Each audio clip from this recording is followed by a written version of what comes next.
Fan Film Follies is an online platform dedicated to covering, promoting, and celebrating fan films, independent, non-commercial movies created by fans based on popular franchises. As far as I can tell, it's the only fan film site left over from the early explosion of the genres in the 1990s. There used to be at least a half a dozen to a dozen sites out there, and that technically makes it the best fan film coverage on the web. I guess that's what happens when you're the only one left. I've already gone in depth on how the column started, how it evolved into a website, and how the fan film boom initially took off. I'll link the video in the description, so there's no need to rehash the history there. The short version is this. Fan Film Follies is a site I barely update anymore. The fan film explosion fizzled out over the years. People still make them, sure, occasionally. Someone posts one that's interesting. And every now and then I stumble across one I generally like and throw it up on the site. FanFilmFollies.com still highlights and curates fan-made films across different genres and fandoms. At its core, it's a long-running fan film promotion and coverage site. News, reviews, previews, and community-focused content about grassroots creativity within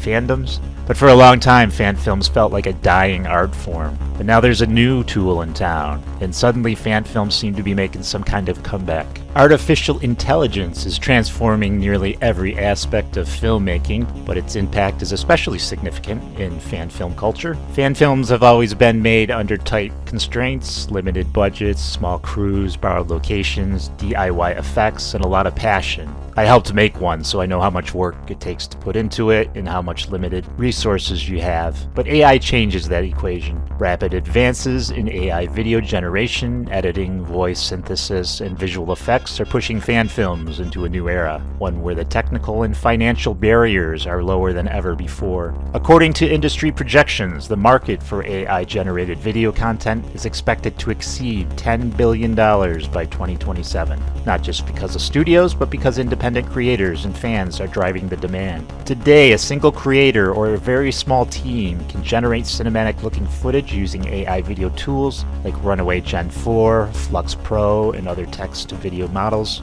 Train custom character models to maintain visual consistency across scenes, create environments, creatures, and action sequences that once required Hollywood-level budgets. This lines up with Google Trends data showing a sharp rise in searches for AI filmmaking tools. Creators, not audiences, are fueling the shift. AI isn't just a subject inside stories anymore. It's becoming part of the production process itself. AI is also reshaping how fan films are written. Fan filmmakers now use AI tools to help draft scripts, experiment with dialogue variations, and test alternate story structure. Programs like ChatGPT, Scriptbook, and Cinealytic offer story analysis and narrative feedback that used to be exclusive to major studios. For fan creators, this means faster iteration and more ambitious storytelling while still engaging with established canon. Whether the results are good is another question, but the access is undeniable. Beyond writing, AI increasingly functions as a kind of virtual director. Some platforms offer AI agent directors designed to maintain consistent visual tone, composition, and pacing across scenes. Real Mind's cinematic model called Nolan is one example, tracking continuity, lighting logic, and stylistic coherence. This kind of co-creating workflow is especially appealing for serialized fan films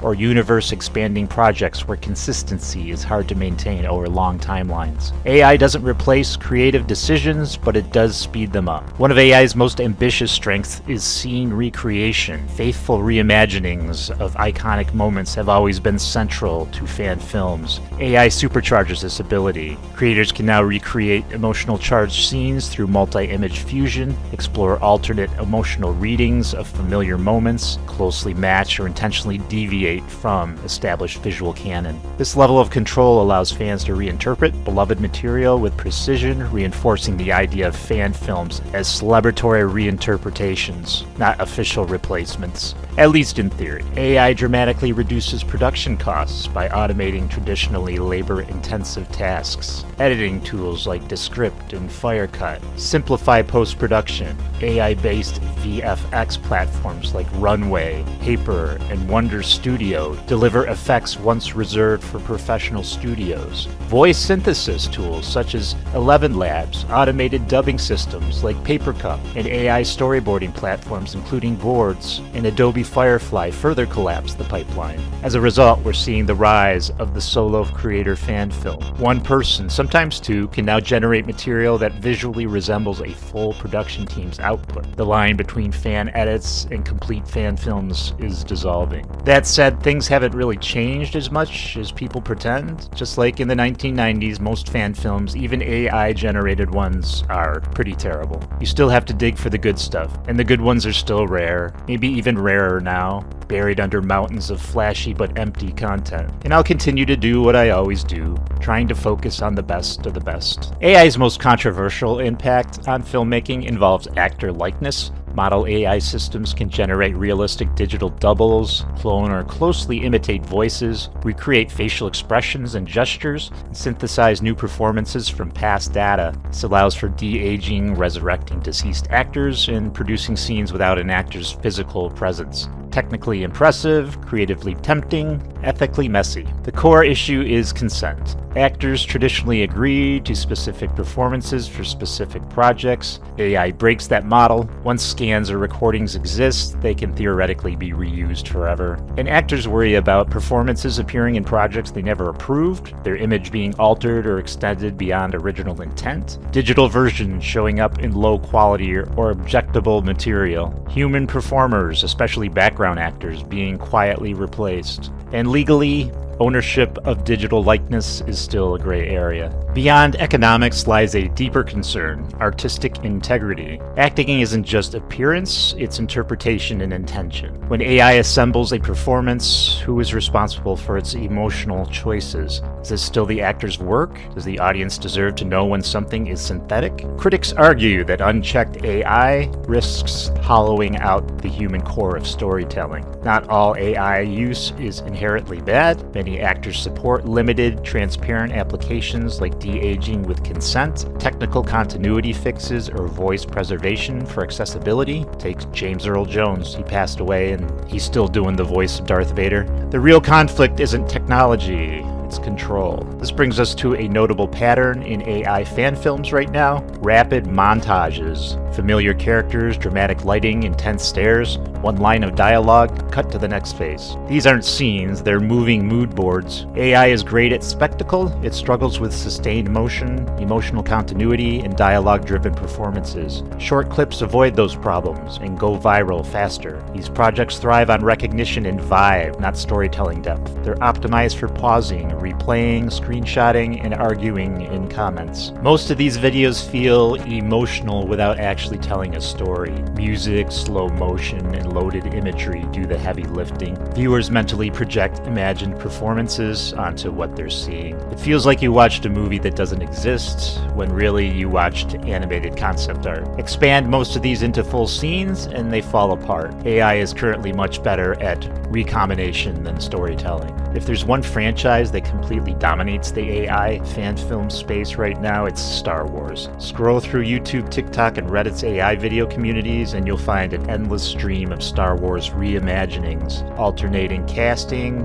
darker timelines, photorealistic remakes, lost eras, legacy characters resurrected, and endless what-if scenarios. Jedi close-ups, Sith monologues, slow-motion lightsaber ignitions, familiar faces shot like prestige television. The sheer volume is staggering. This isn't accidental, and it isn't just because Star Wars is popular. It's because Star Wars is uniquely AI-friendly in ways few other franchises are. Star Wars offers AI creators three things that no other franchise provides in quite the same combination. Firstly, instantly recognizable visual language. Lightsabers, robes, starships, alien cantinas, dramatic lighting, and mythic framing are all easy for AI to reproduce convincingly. Even when the underlying motion or performance logic is weak, a single generated image image can do most of the heavy lifting. Second, an enormous archive of reference material. Decades of films, television, games, illustrations, concept art, novels, and fan art give AI models abundant training signals.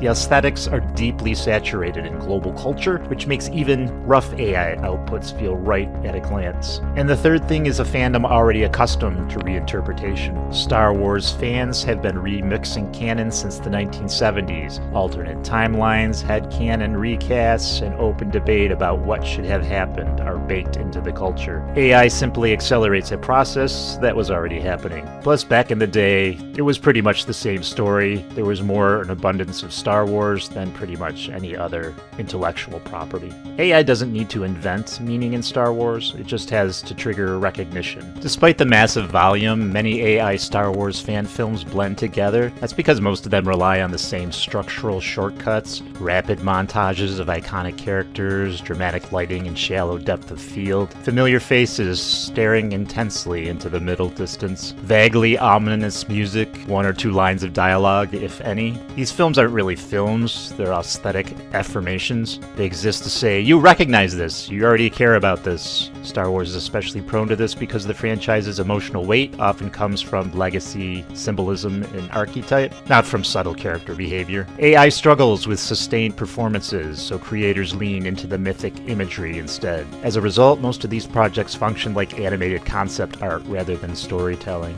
Star Wars AI videos often feel more substantial than they really are. That's because the audience subconsciously supplies the missing context. When you see a digitally resurrected Luke, Leia, Anakin, or Obi-Wan, even in a 2-second shot, you bring decades of emotional history with you. The AI didn't create that feeling, you did. This creates a powerful illusion. It feels like you're watching a lost Star Wars story, when in reality you're watching prompts stitched together into a mood reel. Expand most of these into full scenes, and the cracks appear immediately. Flat dialogue, inconsistent movement, emotional beats that don't land. Star Wars makes this easier than most franchises because its characters are already mythologized. You don't need performance nuance when the iconography does the work. Another reason for the abundance is dissatisfaction. Star Wars has one of the most divided, restless fan bases in modern media. Many AI fan films are not acts of celebration so much as a course correction. They explicitly ask, what if the sequels felt more epic? What if legacy characters were treated differently?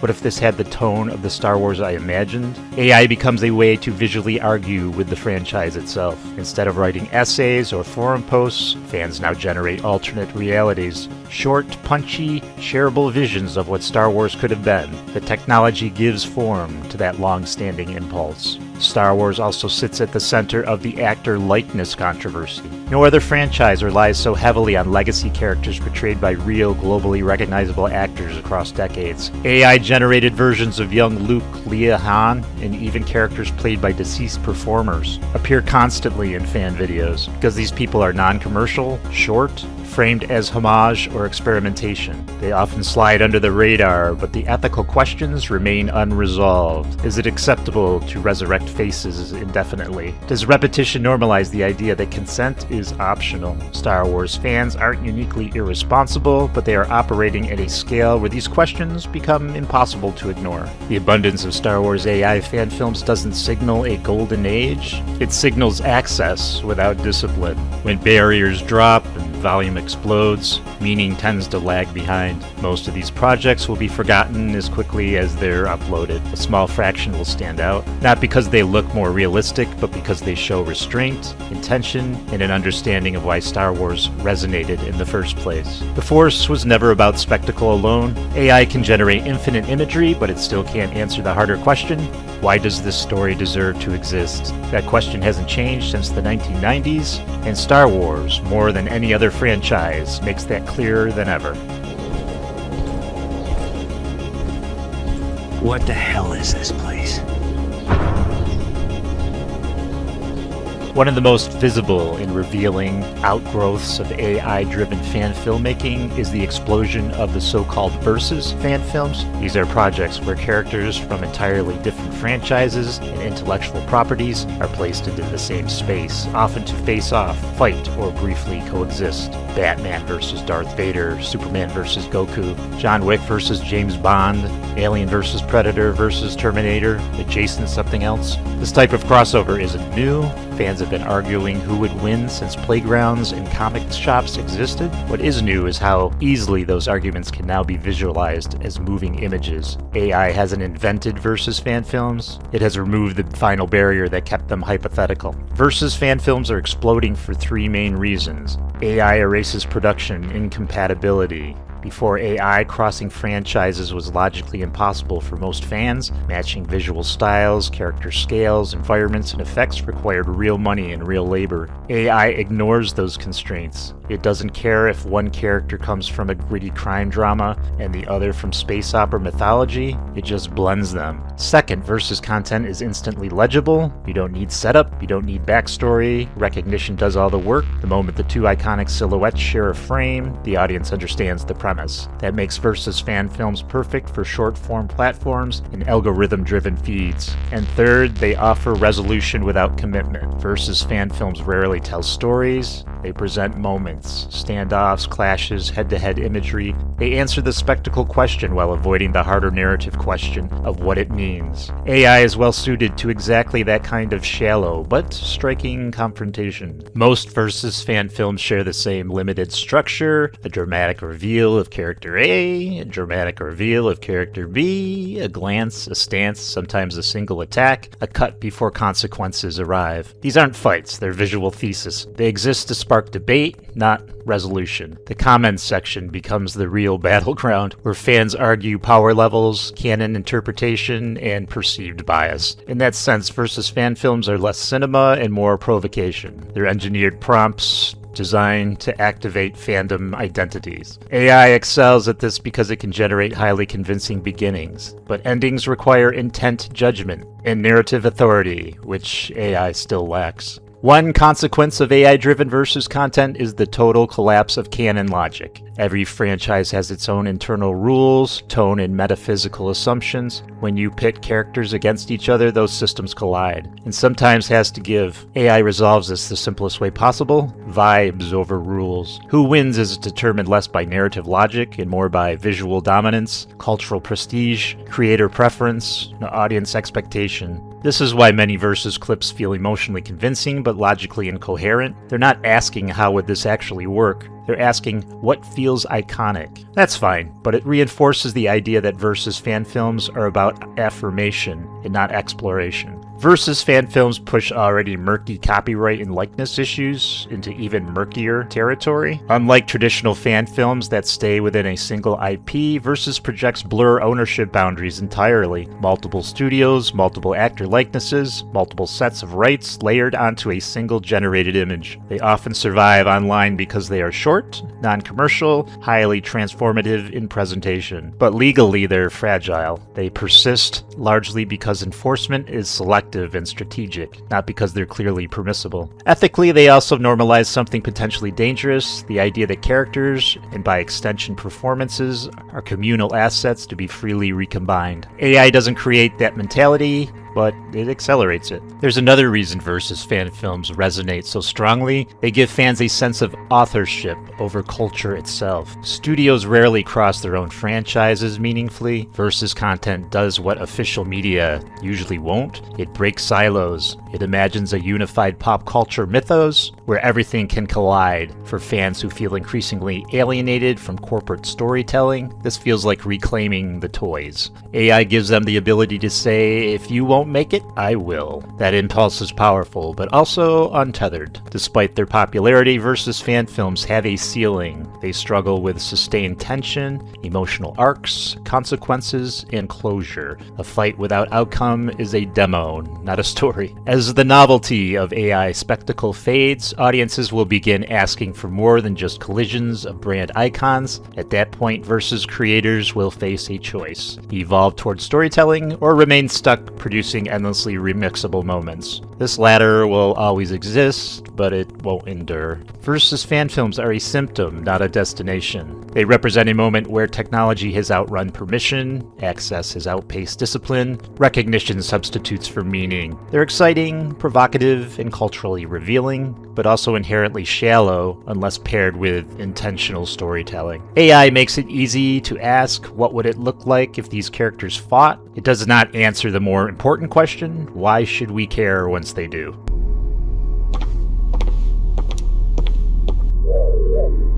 Michael, you look like you need an oil change more than I do. Haha, very funny. Nice to see you again, my old friend. Believe me, Michael, the pleasure is mine. Shall we get back to saving the world?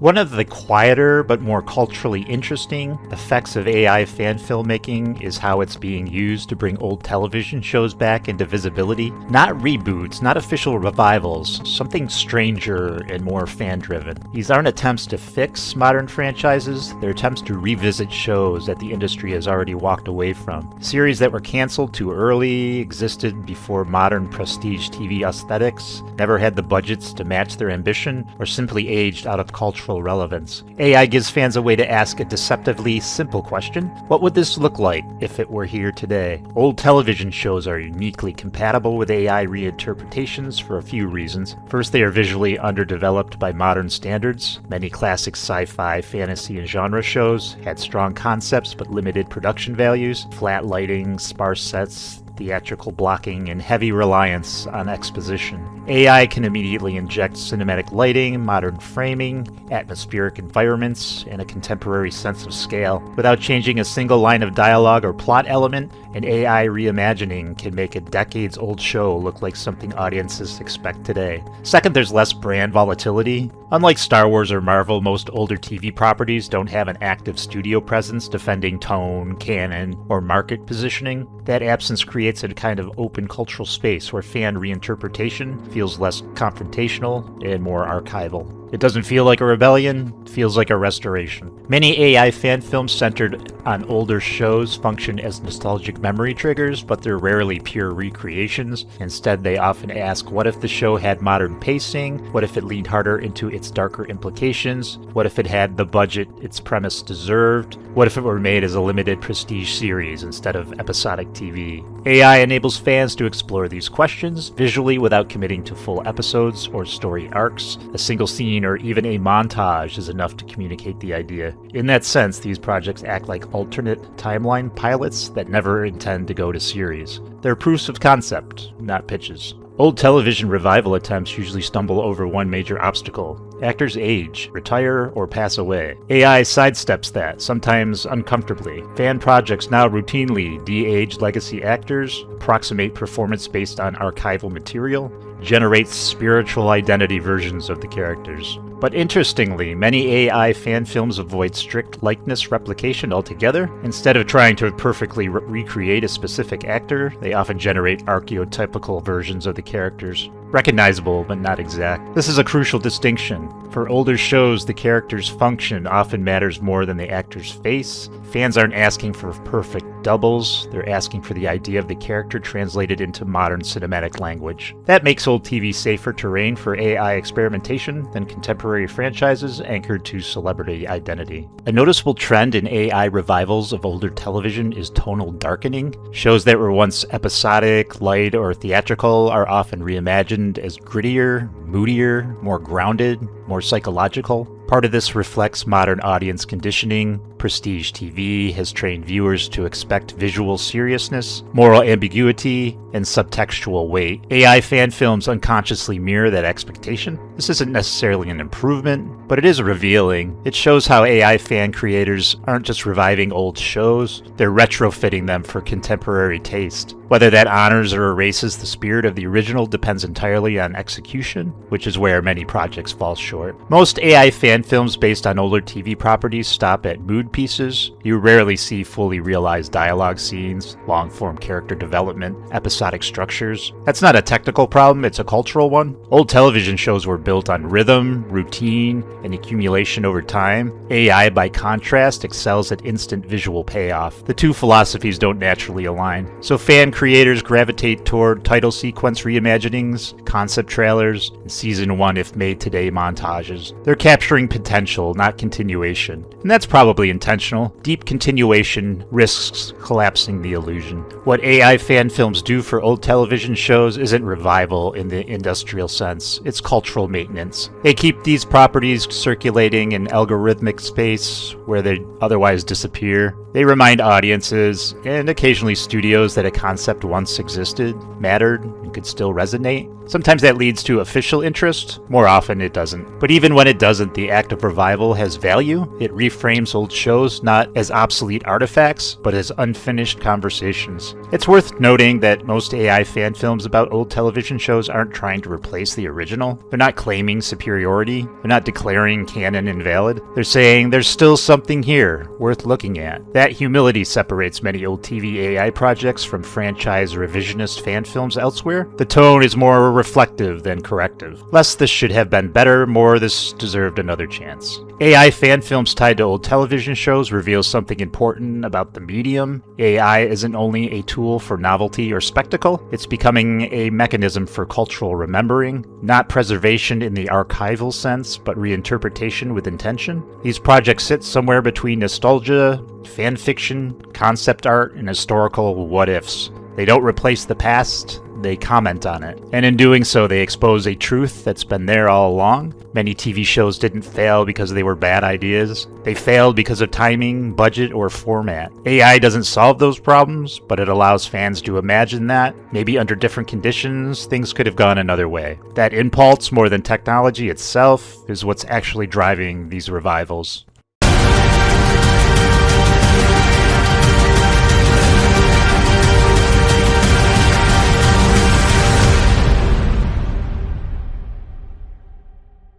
One of the most prolific and telling uses of AI in fan filmmaking right now is the rise of fan-made sequel trailers. These aren't full films, and they're not even pretending to be. They are speculative continuations, trailers for movies that will probably never exist, sequels to canceled franchises, parts 4 that were never greenlit, true endings fans feel were denied to them. AI has made it possible to visualize these fantasies convincingly enough that for a few minutes, it can feel like the studio actually announced something. And that feeling is the point. AI sequel trailers didn't become popular because fans suddenly wanted to make movies. They became popular because trailers require less accountability than storytelling. A trailer can suggest plot without resolving it, imply performances without sustaining them, and promise emotional payoff without earning it. That makes trailers perfect for AI at its current development stage. AI struggles with long-form coherence, but excels at striking imagery, tone establishment, nostalgia triggers, and vague menace or hope. A sequel trailer only needs to say, "Imagine if this existed." It doesn't need to justify itself beyond that. Most AI sequel trailers are not about innovation, they are about restoration. They often aim to undo disliked official sequels, continue a story at the moment fans emotionally exited,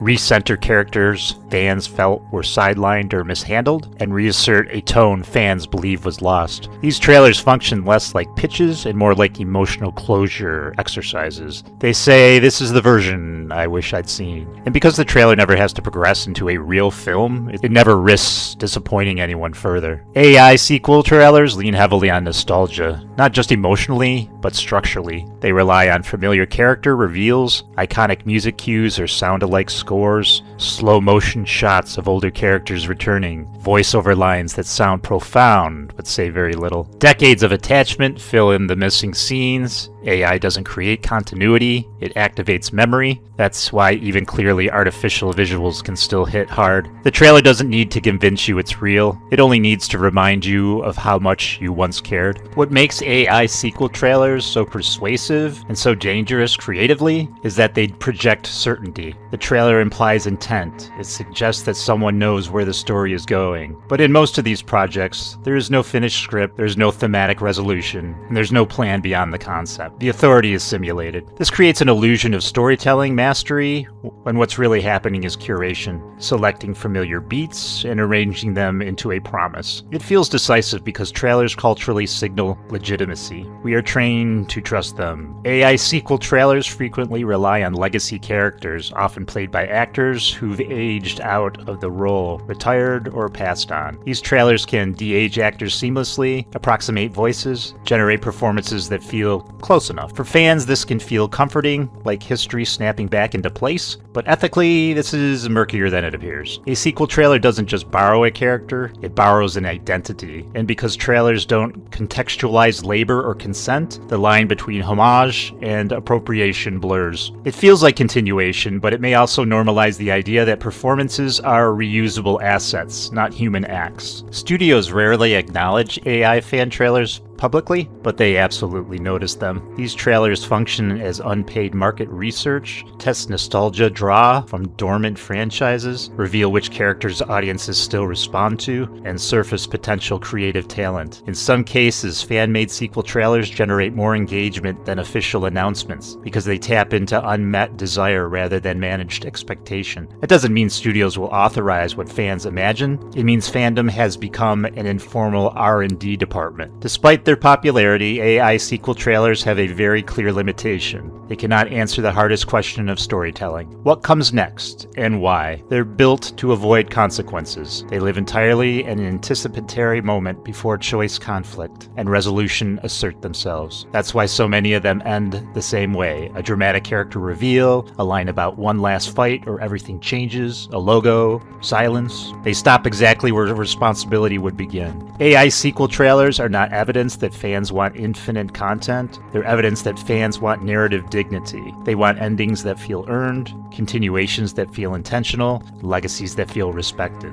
AI offers a temporary illusion of that satisfaction, a way to imagine coherence where none was officially provided. But imagination is not resolution. Just go over to Caboose's rock and fire your gun a bunch. That rock? Yeah, I don't think so. We do not have time to discuss this.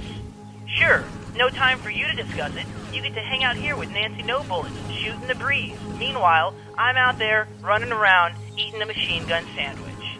Long before AI entered the picture, video games were one of the most fertile foundations for fan films. For years, games offered something movies and television did not: ready-made worlds. They came with characters, settings, animations, sound effects, and sometimes even cinematic camera tools. Fan filmmakers didn't need to invent a visual language, they just needed to repurpose one. This gave rise to machinima, in-engine cinematics, mod-based storytelling, and game engine recreations that blurred the line between play and filmmaking. In many ways, video games were the original, democratized filmmaking platforms. AI didn't replace that tradition, it absorbed it. Game-based fan films flourished because they solved three core problems fan filmmakers always faced. Assets, characters, environments, and animations already existed. Continuity, visual consistency was baked in. Permission through distance. Editing gameplay felt less like impersonation and more like remix. Games like Half-Life, Halo, Skyrim, GTA, and later Red Dead Redemption, and The Witcher became unofficial studios. Fan-used in-game tools, mods, and engine hacks to stage dialogue scenes, action sequences, and even serialized stories. But those films were always constrained by the game's limits. Animations looped, facial expressions were stiff, camera moves were restricted, Characters could only emote what the engine allowed. Creativity existed, but inside a box. AI fan filmmaking emerged not because fans rejected game engines, but because they outgrew them. They were long-standing frustrations with game-based fan films. Characters could never truly act, dialogue scenes felt mechanical, visual tone was locked to the engine, and you could never quite escape the feeling of this is still a game. AI removed those constraints almost overnight. Suddenly, fans could generate cinematic lighting, unconstrained by engine rules, reimagine characters outside their original graphic style, build environments untethered to level boundaries, create facial performances unconstrained by animation rigs. The result wasn't better storytelling, but it felt more like cinema. And for fan filmmakers who had spent years fighting engines to get closer to film grammar, AI felt like liberation. This transition marks a deeper philosophical change. Game-based fan films required procedural literacy. You had to understand systems, physics, pathing, animation loops, mod capability. Filmmaking emerged from working with rules. AI fan films require something else entirely: curatorial judgment. Instead of directing avatars frame by frame, creators now describe outcomes instead of constructing processes, select from generated results rather than engineering them, and iterate aesthetically rather than structurally. This trade-off matters. Game engine fan films rewarded patience, technical understanding, and improvisation. AI fan films reward taste, recognition, and concept clarity. Neither is superior, but they produce very different creative instincts. In moving from game engines to AI, something subtle but important fell away. Interaction with space. Game-based fan films were rooted in real-time environments. Characters obeyed gravity, scenes unfolded within navigable worlds. Performances, however limited, were still spatially grounded. AI fan films often replace that grounding with spectacle. Spatial continuity becomes optional. Movement becomes ornamental rather than casual. Editing replaces blocking. This is why so many AI fan films feel visually richer but emotionally flatter. They look more like movies but behave less like scenes. The camera is free, the characters are not. It's worth asking why traditional game-based fan films declined in visibility. The answer isn't lack of creativity, it's platform economics. Game engine fan films are slow to produce, hard to polish, and difficult to scale visually. AI fan films are faster, flashier, more algorithm-friendly, easier to iterate. Short-form platforms don't reward procedural exploration. They reward immediate visual payoff. AI delivers payoff instant. Game-based fan films had a built-in authenticity because everything on screen existed somewhere in the original work. Even if distorted, it was still mechanically truthful.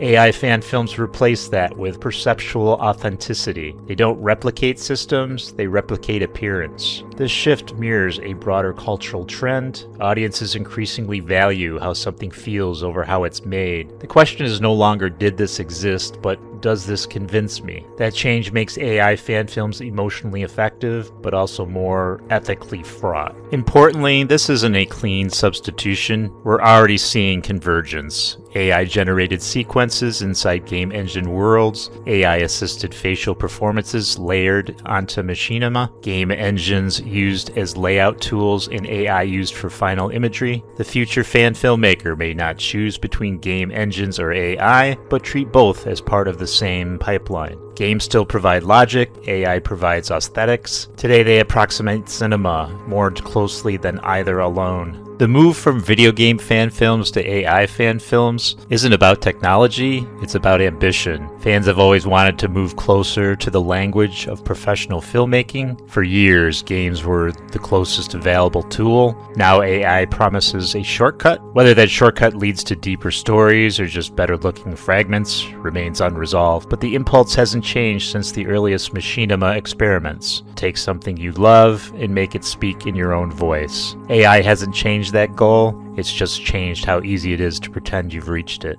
As AI tools improve, some creators will attempt to move beyond trailers into short sequel scenes or episodic continuations. That's where the real tests will begin. Sustained performance, ethical clarity, narrative accountability. Many will pull back once the difficulty becomes unavoidable. The trailer format will remain dominant, not because it's shallow, but because it's safe. AI has given fans the power to visualize sequels instantly. What it hasn't given them is the burden studios carry. It's making choices, living with consequences, and committing to meaning. And that's why AI sequel trailers feel so good, and why they rarely last. They allow fandom to stay suspended in almost a beginning, almost closure, almost a future. And sometimes that's enough.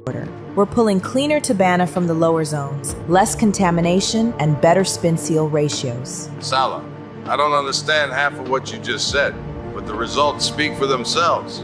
One area where AI fan films most clearly reveal their limitations is voiceover work, especially when creators attempt to use AI-generated versions of actors' voices. On paper, this seems like the final missing piece. If you can generate a convincing face, environment, and shot, why not the voice? In practice, this is where the illusion most often collapses. Despite rapid advances in voice cloning technology, AI-generated actor performances still struggle to sound genuinely human, and audiences notice immediately. Modern AI voices are very good at sounding like someone. They can recreate vocal timbre, accent, cadence, and pitch range. They consistently fail at intent. Human speech isn't just sound, it's decision-making in real time. Actors modulate tone based on subtext, emotional friction, hesitation, contradiction, and internal conflict. AI voice models, by contrast, are optimized to produce smooth output, not meaningful variation. The result is a voice that's often too clean, too evenly paced, emotionally flat or overstated, and detached from what the face or scene is expressing. It sounds correct, but not alive. What's missing in AI voiceovers is micro-behavior. Human actors constantly make unconscious adjustments, slight delays before words, inconsistent breath placement, tone shift mid-sentence, and emotional leakage that contradicts the text. AI struggles with these imperfections because they're statistically ineffective. Most models aim for clarity, not contradiction, but performance lives in contradiction. This is why AI voiceovers tend to sound like read-throughs, audiobook narration, and impressionist demos, rather than dramatic performances embedded in context. AI voices perform best when delivering neutral information, not character interaction. That's why AI narration often sounds impressive at first. Intros, monologues, and exposition lines fare better because they don't require reactive emotional intelligence. There's no other character to respond to, no tension to track, no subtext to suppress. Put that same voice into a dialogue exchange and the weakness becomes obvious. The rhythm doesn't adjust, the emotional escalation feels pre-programmed, the performance doesn't listen. Because it can't. Ironically, improved visuals make bad voiceovers more noticeable. As AI faces become more expressive, eyes blinking, brows shifting, subtle mouth movement, the voice has to carry more emotional weight. When it doesn't, the uncanny gap widens.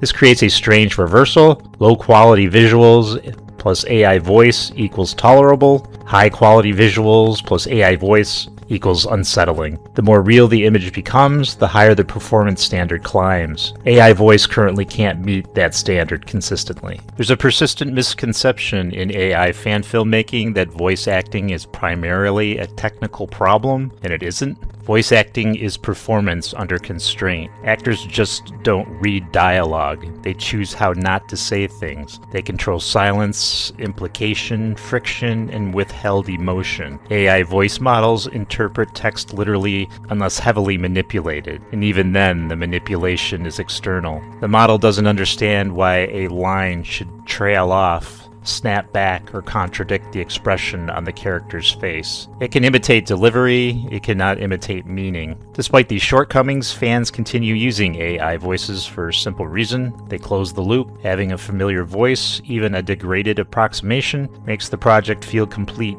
Silence or invented voices break immersion faster than flawed impressions. In short, a bad AI voice still sounds closer to the character than no voice at all. Familiarity outweighs realism. Recognition fills emotional gaps. This echoes the same phenomena seen with AI visuals. The audience supplies what the technology can't. Another issue is that AI actor voices carry ethical seriousness without matching artistic maturity. Using someone's vocal identity is not a minor choice. It invokes questions of consent, authorship, and creative ownership, but because the results often sound synthetic, there's a strange imbalance. High ethical stake for low artistic payoff. In most cases, the voice doesn't actually add emotional depth. It adds authentication. It says this is supposed to be that character. That's a thin justification for something this sensitive. At the moment, AI voice technology works best when used sparingly and strategically, as temp dialogue, as narration rather than performance, as sound texture rather than emotional delivery, and as stylized or abstract voices rather than realistic ones. Ironically, the more creators chase realism, the more obvious the limitations become.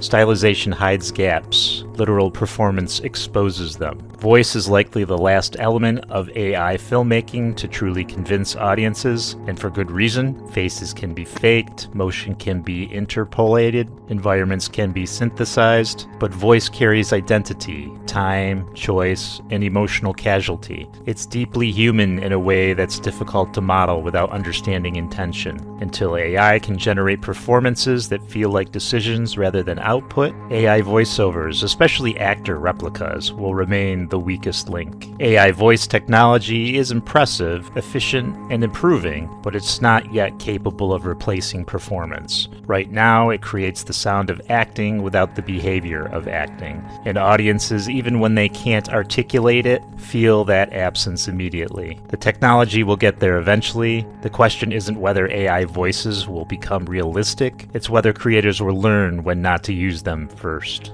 We interrupt this broadcast to bring you a breaking news alert. One of the most unsettling frontiers of AI fan filmmaking is the resurrection of dead actors. For the first time, fans can realistically bring back performers who have been gone for decades. Figures like John Wayne, Humphrey Bogart, Marilyn Monroe, Bruce Lee, and Peter Cushing, and place them into new scenes, new roles, even entirely new stories. Not archival footage, not impersonation, synthetic performances. This is not a future hypothetical. It's already happening in fan films, tech demos, concept trailers, and speculative reimaginings. And it forces a very uncomfortable question. Just because we can do this, should we? Dead actors are the path of least resistance in AI fan films. They can't object, they can't revoke consent, they can't publicly push back. That doesn't mean consent magically exists, but it does mean the social friction is lower. There's no tweet, no lawsuit threat, no interview criticizing the practice. Silence gets interpreted as permission. Someone like John Wayne becomes an especially tempting subject because his image is iconic and heavily documented, his persona is larger than specific roles, his cultural identity is already hardened into myth. At a certain point, the actor stops being perceived as a person and starts being treated like a visual archetype. AI accelerates that transformation. Fan films have always paid homage to deceased actors through tributes, recastings, or spiritual successors. AI changes the nature of the homage. Instead of saying, here's a character inspired by John Wayne, creators can now say, here is John Wayne. The difference is enormous. A tribute acknowledges distance. A simulation collapses it. AI fan films don't just reference the dead, they reactivate them, placing their likeness and voice into new narrative contexts that the actor never chose, never interpreted, and never approved. That's not continuation, that's authorship by proxy. This is where the deepest problem emerges. An AI-generated John Wayne performance might look convincing at first glance. Gravelly voice, squared posture, familiar expressions, but it's not acting. Acting is interpretation under constraints. Historical context, directorial intent, personal conviction, and cultural meaning of the moment. John Wayne's performance meant what they meant because he made choices with his time. Choices shaped by politics, masculinity, and the Western mythos of the mid-20th century America. An AI recreation strips away that context and keeps only the aesthetic residue. What's left is a mask that speaks lines but carries no lived intention. Some defenders argue that Hollywood has already resurrected dead actors using CGI.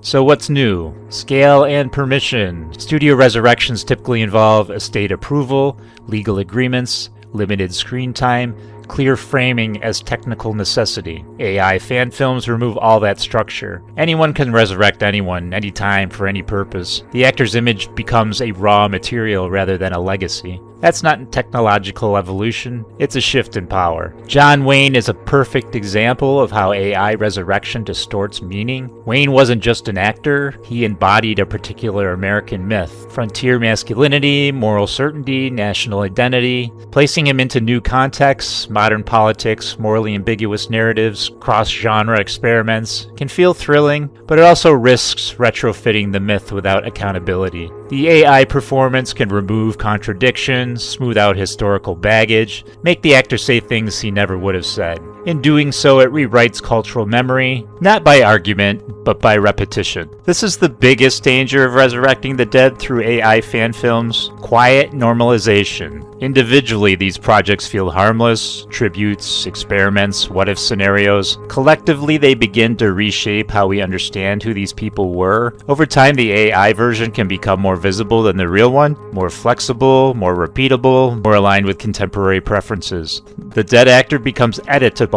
and edits accumulate. This conversation is often framed around legal ownership, who controls the likeness, but the deeper issue is dignity. A performer's work is just data, it's a recorded trace of human intention. Using that trace to create new performances without mutual context transforms acting into a reusable asset rather than a human act. The question isn't, is this allowed? It's, would this person have chosen this? With the dead, we can no longer ask. Ironically, fan films should be more restrained than commercial projects because fans are motivated by affection, not obligation. Resurrecting a dead actor risks collapsing appreciation into possession. There's a difference between remembering someone and animating them for your purpose. Fan culture has always been about stewardship, carrying stories forward without claiming ownership. AI resurrection threatens that ethic by making everything available. Ultimately, resurrecting dead actors with AI fan films isn't about the dead, it's about the living. It reveals our discomfort with endings, our desire to keep icons frozen at peak recognizability, our unwillingness to let artifacts remain artifacts. AI tempts us with performance, but performance without agency is not preservation, it's repetition.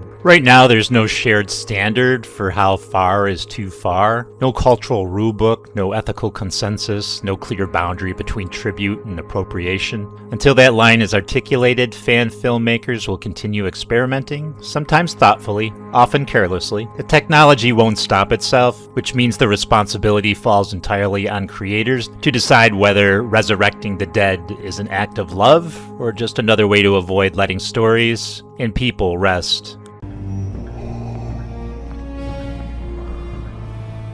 Lord Vader, welcome to Cloud City.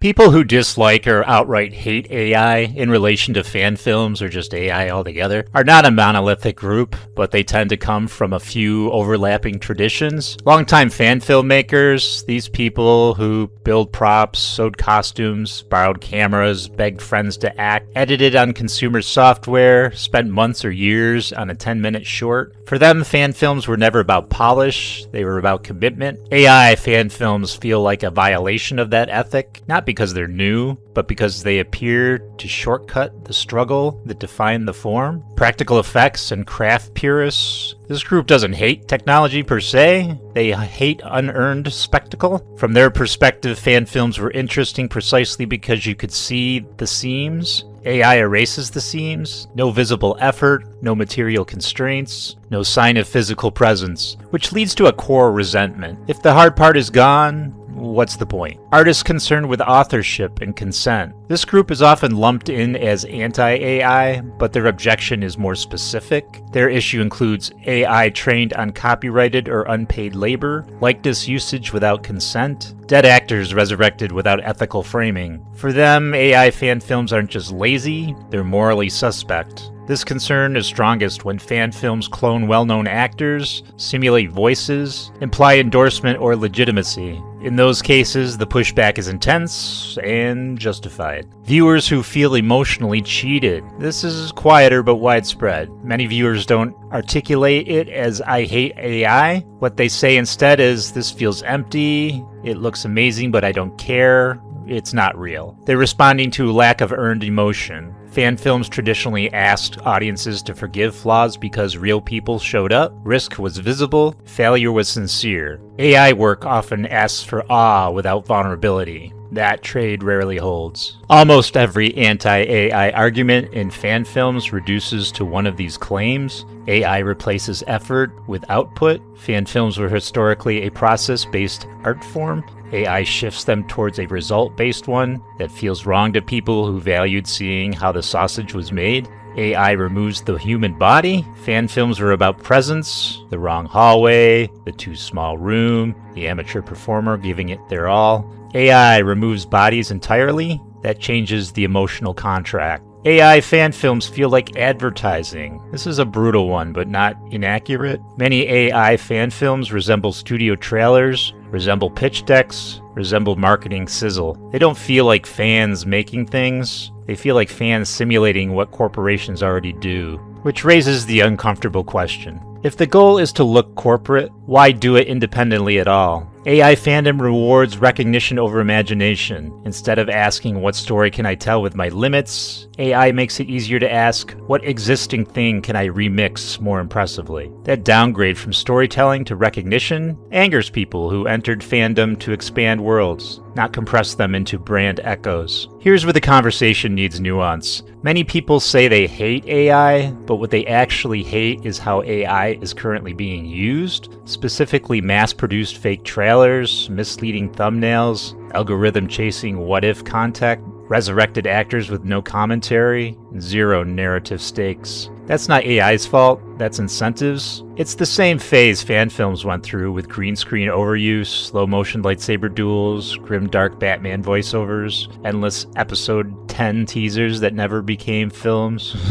Every new tool produces garbage first. AI just produces garbage faster. And underneath the anger is something more personal. If AI can do this, what was my effort worth? This fear showed up before when digital cameras replaced film, when CGI replaced models, when YouTube replaced festivals, when smartphones replaced crews. AI hits harder because it threatens identity, not just workflow. Fan films are how many people proved they belonged, they could create, they had something to offer. If machines can approximate the result, the meaning feels erased, even if it isn't. For AI skeptics, you're right, most AI fan films are shallow, craft is being devalued, ethics are lagged behind capability, but banning AI outright won't restore fan film culture. The culture already changed. For AI enthusiasts, your tools look impressive, but spectacle isn't sincerity, realism isn't meaning, prompting isn't authorship by default. If your work avoids actors, avoids effort, avoids risk,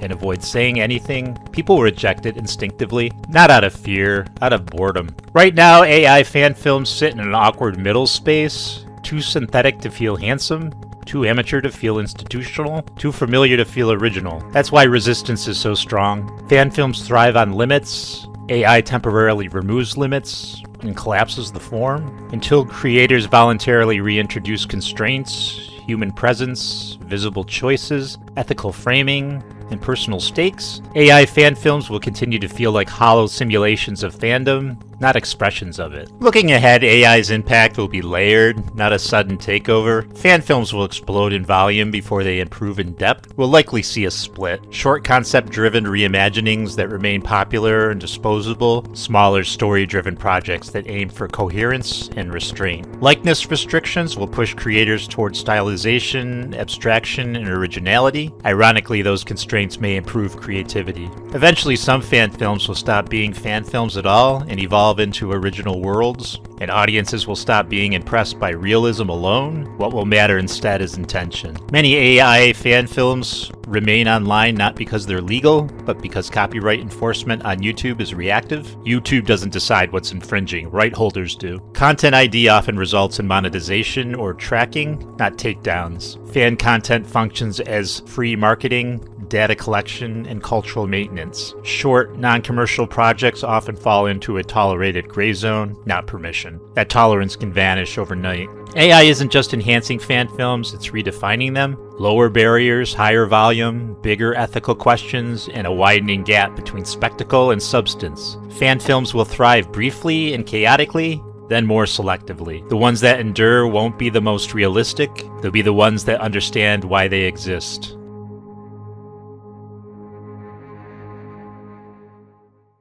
Hey gals and guys, this is Christopher Mosier from the Fan Film Follies. It's a website that I've had for many years, and I try to keep up to date with it. There's a lot of fan films on here. There's interviews with fan film creators. I mean, they're over a decade old, those interviews. But I still try to curate it the best I can. I don't really have a lot of time to do it, but really my point to jump on here at the end of this video is just to run through 10 videos that I think is worth your time, AI videos. I think it's a good tool. It's kind of a resurrecting the fan films, in my opinion. There seem to be a lot popping up really quickly, and it's just like the 90s when there was a lot out there. And it was always hard to find the good ones out of the not so good ones. But let's run through them real quick. This one's really cool. This Star Wars. These are all going to be in the description, by the way. Darth Vader beats the Millennium Falcon to Cloud City. So it kind of fills in the gaps, or it does fill in the gaps of some of the scenes in some of the movies. This particular one, The Empire Strikes Back. And it focuses on Cloud City and what happens when the Empire gets there, and just again, the nooks and crannies that you might be asking yourself about, or dreaming about, or fantasizing about. It paints a picture for you, and it does a good job doing that. Another one that fills in the gaps, this time from Return of the Jedi, is A Night at Jabba's Palace. Again, this gives you an idea what happened at Jabba's Palace that wasn't on the screen during the movie, and does a really good job doing that. This is a good anime, or it's not really anime, it's animation, and this is a Punisher fan film, and very good. Smiling Now. He's also got another two-parter in here that's really good that I would check out. So yeah, that's cool. This one's just cute. It's short and sweet. It's got a bunch of movie creatures on there. There's Critters, E.T., I forget that dude's name, Gremlins. I don't know what that guy is in the background, but just a cute little short. Kind of gives you an idea what AI is there for, and it's utilized well. This guy's got all these verses. I was specifically going to point out Ghost Rider versus Spawn, because I thought that was a really good one. But he's got all these verses videos, which I checked out a few. You can see I checked out the Wolverine, VOORHEES, and these were all in the video that I just put together. And yeah, I would specifically check out Ghost Rider and Spawn, but here's a bunch. Actually, the Hulk and the versus Kong was in the video. That's a good one as well. All right, this is kind of kooky. Superfriends, Secret Origins, Episode 1. There's Walter Cronkite. If you don't know who Walter Cronkite is, he was a anchor way back in the day, back in the 70s. Really good anchor. We don't have anchors like that anymore. He gave the news. He didn't give his opinion.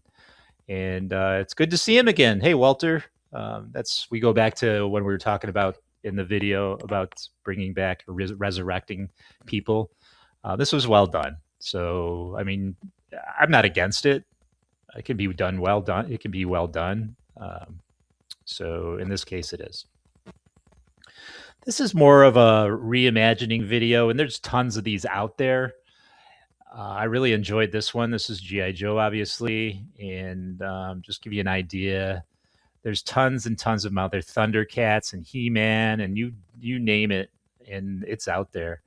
And this just happens to be one of them.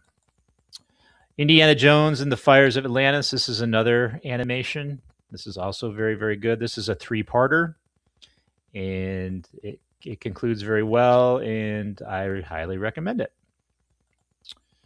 Echoes of the High. So there's a couple Star Trek ones out there, and again, we talked about resurrection people. So Nichelle Nichols and McCoy and DeForest Kelley, and basically the whole crew except for Shatner, right, are pretty much passed away. and it was done tastefully, well done. It's like the old TV show, and yeah, check that out if you're an old Star Trek fan. And Hopper, this is a Predator fan film. This is okay. I wouldn't say it's one of the best, but to get to my 10, I picked it. It was good. It wasn't terrible, and I'll put that in the description. All right, gals and guys, I just wanted to throw out some ideas and films you can check out that have created by artificial intelligence. I think it's a great tool. I've used it myself for my own ideas, and I will continue to utilize it. And yeah, I'm not afraid of AI. I think I bring it on. Hopefully, it gets better, gets smarter, and not one of those haysayers that are against it. So yeah, that's it. That's all I got to say this time out. I think I said what I wanted to say in the video. Myself and ChatGPT wrote the script. I basically pumped in my ideas, and ChatGPT pumped out the script, and we worked together. So I worked with AI.